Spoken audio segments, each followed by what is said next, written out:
Good morning, students. Welcome to online classes. St. Angel's Public School, Bagpat. Standard 10th. Subject SST. Unit Economics. Chapter name Sectors of the Indian Economy.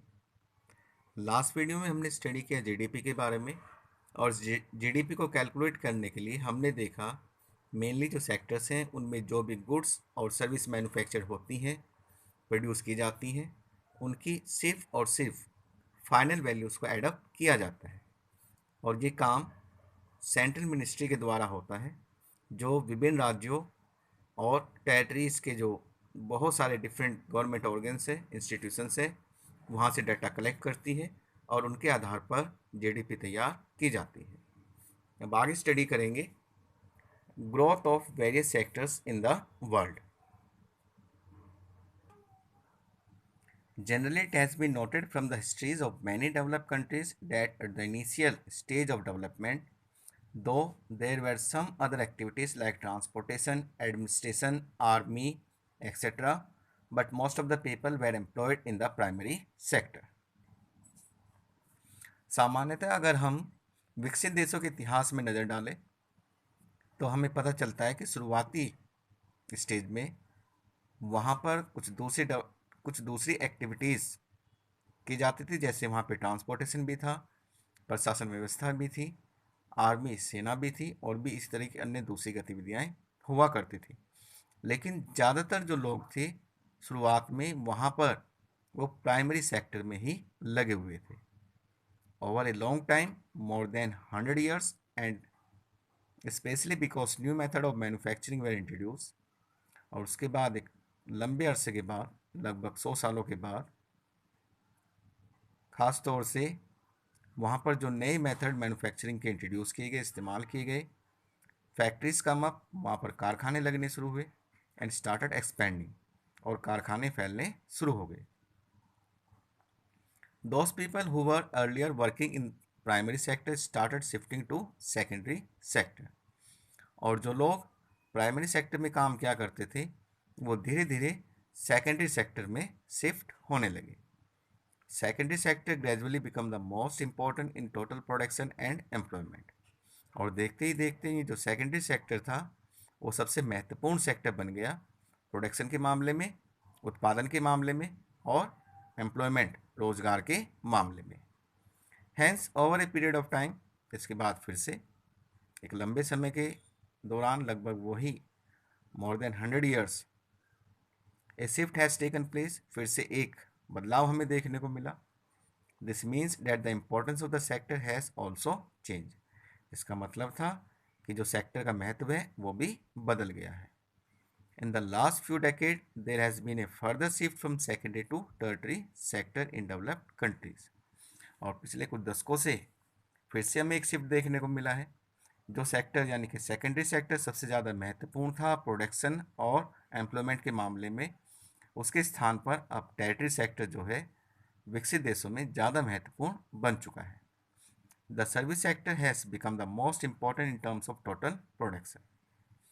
Most of the working people are employed in the service sector, तो total production के मामले में territory sector secondary sector से ज़्यादा important है या primary sector से भी इम्पोर्टेंट है। इसके अलावा एम्प्लॉयमेंट की बात करें तो जितने भी सेक्टर हैं प्राइमरी सेकेंडरी, उनमें सबसे ज़्यादा एम्प्लॉयमेंट के मामले में सर्विस सेक्टर महत्वपूर्ण बन चुका है। This is the general pattern observe in developed countries, तो ये एक जनरल पैटर्न है जो हमें खास तौर से विकसित देशों में देखने को मिला है। What is the total production and employment in the three sectors in India. इसके बाद हम बात करेंगे इंडिया के अंदर कि ये जो तीनों सेक्टर हैं उसमें टोटल प्रोडक्शन किस किस सेक्टर में कितना कितना है, और एम्प्लॉयमेंट तीनों सेक्टरों में कहाँ कहाँ पर कितना कितना है। Over the years have there been changes similar to the pattern observe for in the developed countries, we shall see in the next section. तो जिस तरह से तीनों सेक्टरों में जो बदलाव हुए हैं खास तौर से डेवलप देशों में, क्या उसी तरह से हमारे यहाँ पर भी जो सेक्टर्स हैं उसमें बदलाव हुए हैं, इसके बारे में हम नेक्स्ट सेक्शन में स्टडी करेंगे। Primary primary, secondary and tertiary sectors in India. After studying the concept of GDP or the gross domestic product, let us see how each sector contributes to the Indian economy. तो GDP के बारे में हम study कर चुके हैं. अब किस तरह से जो तीनों सेक्टर हैं वो इंडियन इकोनॉमी में कंट्रीब्यूट करते हैं, योगदान करते हैं, उसके बारे में जानेंगे.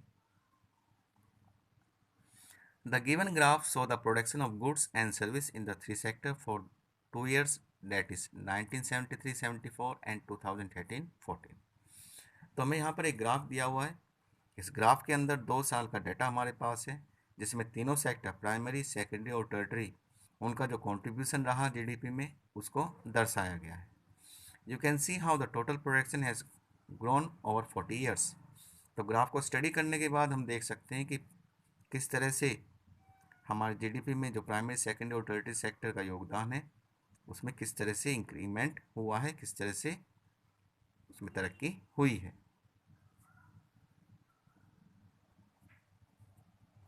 Rising importance of the tertiary sector in production. Over the 40 years between 1973-74 and 2013-14, while production in all the three sectors has increased, it has increased the most in the tertiary sector.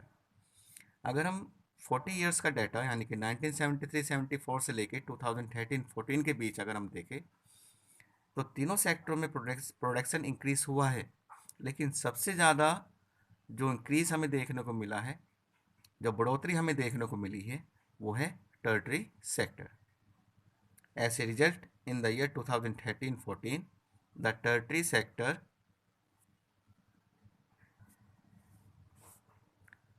has emerged as the largest producing sector in India, replacing the primary sector. तो India के अंदर जितने भी तीनों sector हैं, primary, secondary और Tartary, इन तीनों सेक्टरों में टर्टरी सेक्टर सबसे बड़ा सेक्टर उभर के सामने आया है, और इसने जो पहले इंडिया में प्राइमरी सेक्टर सबसे ज़्यादा प्रोडक्शन किया करता था उसको रिप्लेस कर लिया है. Factors responsible for the growth of tertiary sector. तो ये जो ग्रोथ हमें टर्टरी सेक्टर में देखने को मिला है उसके लिए क्या कारण है, क्या वजह हैं, उनके बारे में स्टडी करेंगे. Point number 1, basic services. In any country, several services such as hospital, educational institutions, post and telegraph service, police stations, court, village administrative officers, municipal corporations, defense, transport, bank, insurance company, etc. are required. किसी भी देश की बात करें तो ऐसी बहुत सारी सेवाएं हैं जिनकी आवश्यकता पड़ती हैं, जैसे हॉस्पिटल हैं, एजुकेशनल इंस्टीट्यूशंस हैं, पोस्ट एंड टेलीग्राफ सर्विसेज हैं, पुलिस स्टेशन हैं, कोर्ट्स हैं, विलेज एडमिनिस्ट्रेटिव ऑफिसेस हैं, म्यूनसिपल कॉरपोरेशन है, defence, transport, bank, insurance company आदि, इनकी आवश्यकता पड़ती है. This can be considered as basic service. तो इन सभी सुविधाओं को, इन सभी सेवाओं को हम बेसिक सर्विस कह सकते हैं, मूलभूत सेवाएं कह सकते हैं. In a developing country the government has to take responsibility for the provision of this service. तो एक विकासशील देश के अंदर जो सरकार होती है, ये उसकी जिम्मेदारी है कि वो इन सभी सुविधाओं को उपलब्ध कराए.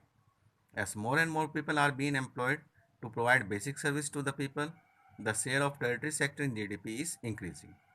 तो इन सुविधाओं को उपलब्ध कराने के लिए ज़्यादा से ज़्यादा लोगों को इसमें शामिल किया जा रहा है, एम्प्लॉयड किया जा रहा है. इसीलिए जो टेरिटरी सेक्टर है उसका जीडीपी में जो योगदान है, जो भागीदारी है, वो तेज़ी से बढ़ रही है. Development of means of transport and communication. The development of agriculture and industry leads to the development of service such as transport, communication, trade, etc. All these are under tertiary sector. तो यहाँ पर agriculture और industry, खेती में और उद्योग में development, विकास हो रहा है, जिसकी वजह से जो सेवाएं हैं जैसे ट्रांसपोर्ट, यातायात, कम्युनिकेशन, दूरसंचार, ट्रेड, व्यापार आदि, ये सब भी बढ़ रही हैं. और ट्रांसपोर्ट, कम्युनिकेशन, ट्रेड, ये सारी सेवाएं टर्टरी सेक्टर के अंदर आती हैं. More income, more services. The per capita income in our country is rising. As income level rises, people demand more services like tourism, shopping centres, school, professional training centres, bank, etcetera. तो हमारे देश के अंदर जो पर capita income है, लोगों की जो इनकम है वो भी बढ़ रही है। जैसे जैसे लोगों की इनकम बढ़ रही है तो जो अन्य सेवाएं हैं उनकी मांग भी बढ़ रही है। जैसे टूरिज़्म है, पर्यटन है, शॉपिंग सेंटर्स हैं, स्कूल्स हैं, प्रोफेशनल ट्रेनिंग सेंटर्स हैं, बैंक हैं। और ये सारी सुविधाएं tourism, shopping centres, school, professional training centres, bank, ये सारी सेवाएं टर्टरी सेक्टर के अंदर आती हैं। तो जैसे जैसे लोगों की इनकम बढ़ रही है वैसे वैसे ही अन्य सर्विसेज की जो डिमांड है, मांग है, वो भी बढ़ रही है और इसी की वजह से टर्टरी सेक्टर में ग्रोथ हो रहा है। We will discuss the chapter further in next online class. Till then, stay connected. Have a nice day. Thank you.